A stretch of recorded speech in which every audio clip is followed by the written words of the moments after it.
அனைவருக்கும் வணக்கம். நம்ம டெய்லியும் ஹிந்தி நியூஸ் பேப்பர்ல முக்கியமான செய்திகள பத்தி பார்க்குறோம். இன்னைக்கு முதல் செய்தியில என்ன இருக்கு அப்படின்னு பார்த்தீங்கன்னா, நமக்கு பிஎஸ்எல்வி C61 அப்படிங்கிறத நேத்து லான்ச் பண்ணியிருப்பாங்க. இஸ்ரோவோட 101st லான்ச் இது சரிங்களா? ஆனா C61 அப்படிங்கிறது நமக்கு ஒரு ஃபெயில்டு மிஷன் ஆயிருச்சு. என்ன அப்படின்னு பார்த்தீங்கன்னா, பிஎஸ்எல்விய பொறுத்தவரைக்கும் 4 ஸ்டேஜஸ் வந்து இருக்கும் சரிங்களா? அதுல பிஎஸ்எல்வியோட 3 ஸ்டேஜ் வந்து ஃபெயிலியர் ஆயிருச்சு.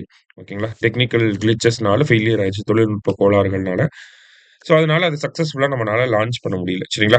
பிஎஸ்எல்விய பொறுத்தவரைக்கும் இஸ்ரோவோட ஒர்க் ஹார்ஸ் அப்படின்னு சொல்லுவாங்க. எல்லாமே பிஎஸ்எல்வில அனுப்புனாலே அது சக்சஸ்ஃபுல்லா தான் இருக்கும். ஆனா ஒரு சில நேரங்கள்ல அதுவுமே ஃபெயிலியரா முடிஞ்சிருக்கு. முதல்ல எப்போ ஃபெயிலியர் ஆச்சு அப்படின்னு பார்த்தீங்கன்னா, பிஎஸ்எல்வியோட ஃபர்ஸ்ட் லான்ச்சே ஆக்சுவலி ஃபெயிலியர் தான். ஓகேங்களா? 1993 செப்டம்பர் 20ல வந்து பார்த்தீங்கன்னா, பிஎஸ்எல்வி D1 அப்படிங்கிறத அனுப்பியிருப்பாங்க. அது ஃபெயிலியர் ஆயிருக்கும். அடுத்ததா பார்த்தீங்கன்னா, 2017ல அதாவது ஆகஸ்ட் 31, 2017ல பிஎஸ்எல்வி C39 அப்படிங்கிறத அனுப்பியிருப்பாங்க. IRNSS 1H அப்படிங்கிற சேட்டலைட்ட வச்சு சரிங்களா? இருந்தாலும் அதுவுமே நமக்கு ஃபெயிலியர் ஆயிருக்கும். சரிங்களா? அதுதான் பிஎஸ்எல்வியோட 41வது ஃபிளைட். ஆனா 39வது மிஷன். ஓகேவா? பிஎஸ்எல்வி D1 ஃபெயில் ஆயிருக்கு. பிஎஸ்எல்வி C39 அப்படிங்கிறது ஃபெயில் ஆயிருக்கு. அடுத்ததா இப்போ பிஎஸ்எல்வி C61 அப்படிங்கிறது ஃபெயில் ஆயிருக்கு. சரிங்களா? இந்த நம்பர மட்டும் ஞாபகம் வச்சுக்கிட்டா போதும். ரைட். முதல் செய்தியில அதான் குடுத்திருக்காங்க. அடுத்ததா பார்த்தீங்க அப்படின்னா, இங்க தமிழக அரசாங்கம் சார்ந்த ஒரு விஷயத்த பார்க்க போறோம். தமிழ்நாடு எப்படி அக்ரிகல்ச்சர்ல பால்வளம் இருக்கக்கூடிய அந்த டைரி செக்டார், ஃபிஷரி செக்டார்ல எப்படி இருக்காங்க? எப்படி டெவலப் ஆயிருக்காங்க? அப்படிங்கிறத குடுத்திருக்காங்க. தமிழ்நாட பொறுத்தவரைக்கும் பார்த்தீங்கன்னா, நம்ப 2012, 13ல 2020, 21 வரைக்கும் பார்த்தீங்கன்னா, தமிழ்நாடோட வேளாண் வளர்ச்சி விகிதம் அக்ரிகல்ச்சரல் குரோத் ரேட் அப்படிங்கிறது நமக்கு 1.36%ல இருந்திருக்கு. ஆனா 2021 24 வரைக்கும் பார்த்தீங்கன்னா, அக்ரிகல்ச்சரோட குரோத் ரேட் அப்படிங்கிறது 5.66%ல இருக்கு. சரிங்களா? முக்கியமான ஒரு விஷயம். அடுத்ததா பார்த்தீங்கன்னா, ஏரியா அண்டர் இரிகேஷன் பாசன பரப்பு அப்படிங்கிறது சொல்லுவாங்க தமிழ்ல. எவ்வளோ இருக்கு அப்படின்னு பார்த்தீங்கன்னா, 2020, 21ல 36,00,000 ஹெக்டேரா இருந்தது. இப்போ 38,00,000 ஹெக்டேரா உயர்ந்திருக்கு. சரிங்களா? அது மட்டும் இல்லாம தமிழ்நாடு வந்து ஒரு சில விஷயங்களோட புரொடக்ஷன் அண்ட் தென் உற்பத்தி திறன்ல வந்து டாப்ல இருக்கும். சரிங்களா? உதாரணத்துக்கு பார்த்தீங்கன்னா, ஃபிங்கர் மில்லட் அப்படின்னு சொல்லக்கூடிய ராகி, அடுத்தது கொய்யா, அதுதான் கோவா அப்படி சொல்லி குடுத்துருக்காங்க. அதுலலாம் நம்ம ஃபர்ஸ்ட்டு. 2ண்ட் பொசிஷன்ல பார்த்தீங்கன்னா, maize, sugar cane, tamarind, tapioca, jasmine and oil seeds அதுலலாம் வந்து 2ண்ட் பொசிஷன்ல இருக்கும். அதாவது மக்காச்சோளம், கரும்பு, புளி, மரவள்ளிக்கிழங்கு, மல்லிகை, எண்ணெய் வித்துக்கள் இதுல எல்லாம் நம்ம 2ண்ட்ல இருக்கோம். அடுத்ததா பார்த்தீங்க அப்படின்னா, வேர்க்கடலை, தென்னை இதனுடைய உற்பத்தி திறன்ல நம்ம 3ர்ட் பொசிஷன்ல வந்து இருக்கோம். சரிங்களா? அடுத்தது முக்கியமான ஒரு திட்டம். கலைஞரின் ஒருங்கிணைந்த வேளாண் வளர்ச்சி திட்டம் அப்படிங்கிற இந்த திட்டத்துக்கு கீழ பத் அ எல்லா கிராம பஞ்சாயத்துலயுமே இந்த திட்டத்த கொண்டு வராங்க. சரியா? இருந்தாலும் இப்போதைக்கு எவ்வளோ இதுல இம்ப்ளிமெண்ட் பண்ணியிருக்காங்க அப்படின்னா, 10,187 வில்லேஜ் பஞ்சாயத்துல இந்த திட்டம் நடைமுறைப்படுத்தப்பட்டிருக்கு. ஓகேவா? முக்கியமான ஒரு திட்டம். மத்தபடி பார்த்தீங்க அப்படின்னா, நம்ப இந்த இடத்துல வாடகை அப்படின்னு சொல்லி குடுத்துருக்காங்க. அதாவது உழவன் ஆப் அப்படிங்கிறத கேள்விப்பட்டிருப்போம். இந்த உழவன் ஆப் கீழ 24 சர்வீசஸ வந்து குடுக்குறாங்க. சரியா? அதுல ஒரு சர்வீஸ் தான் இந்த வாடகை அப்படிங்கிறது.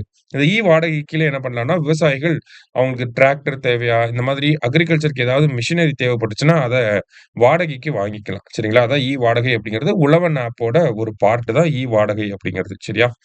அடுத்ததா பார்த்தீங்க அப்படின்னா, மில்க் புரொடக்ஷன். தமிழ்நாட்டோட மில்க் புரொடக்ஷன் அப்படிங்கிறது 2018, 19ல 8,360 டன்னா இருந்தது. இப்போ 10,000 டன்களுக்கு மேல போயிருச்சு அப்படிங்கிறத குடுத்துருக்காங்க. சரியா? இந்த மாரி அக்ரிகல்ச்சர்ன்னு பார்க்குறப்ப, ஒவ்வொரு துறையிலயும் நம்ப சிறப்பாக டெவலப் ஆயிட்டே வரோம். அதற்கு பார்த்தீங்கன்னா, அக்ரிகல்ச்சர் பட்ஜெட் அப்படிங்கிறத போடுறாங்க. வேளாண்மை சார்ந்த நெறைய திட்டங்கள கொண்டு வந்திருக்காங்க. இது எல்லாமே ஹெல்ப்ஃபுல்லா இருக்கு அப்படிங்கிறத குடுத்துருக்காங்க. சரியா?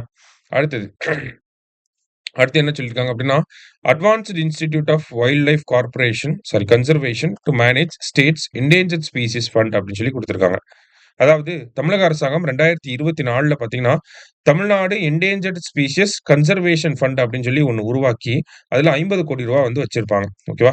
அத மேனேஜ் பண்ற அதிகாரம் யாருக்கு குடுத்திருப்பாங்க அப்படின்னா, ஸ்டேட் ஃபாரஸ்ட் டெவலப்மென்ட் ஏஜென்சிக்கு வந்து குடுத்திருந்தாங்க. இருந்தாலும் இந்த ஸ்டேட் ஃபாரஸ்ட் டெவலப்மென்ட் ஏஜென்சினால இந்த ஃபண்ட ஹேண்டில் பண்ண முடியல. அதனால என்ன பண்ணிட்டாங்க அப்படின்னா, இப்போ advanced institute of wildlife conservation வண்டலூர்ல இருக்கு. சரிங்களா? Advanced institute of wildlife conservation அப்படிங்கிறது வண்டலூர்ல இருக்கு.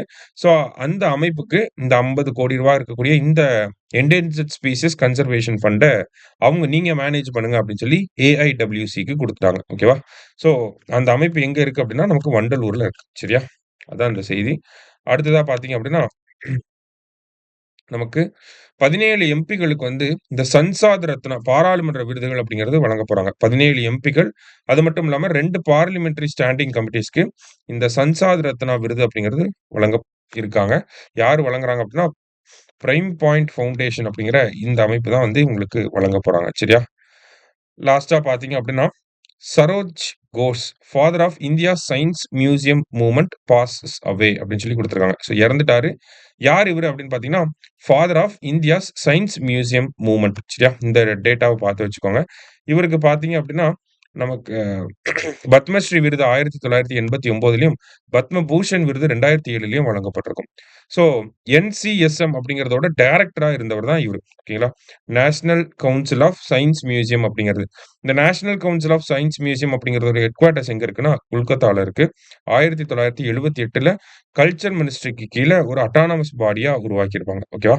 இப்ப இதெல்லாம் நமக்கு எக்ஸாம்ல கேட்கலாம். ஃபுல் ஃபார்ம் கேட்கலாம். எங்க இருக்கு? ஹெட் குவார்ட்டர்ஸ் எங்க இருக்கு? அப்படிங்கிறதெல்லாம் கேட்கலாம். சரியா? So NCSM national council of science museum கொல்கத்தால இருக்கு. 1978ல உருவாக்கியிருக்காங்க. மினிஸ்ட்ரி ஆஃப் கல்ச்சருக்கு கீழ இருக்கக்கூடிய ஒரு அட்டானமஸ் பாடி. சரியா? ஸோ இன்றைய செய்தித்தாள்ல இருந்து முக்கிய செய்திகள பார்த்திருக்கோம். நன்றி. சுரேஷ் ஐஏஎஸ் அகாடமி வெற்றியின் முகவரி.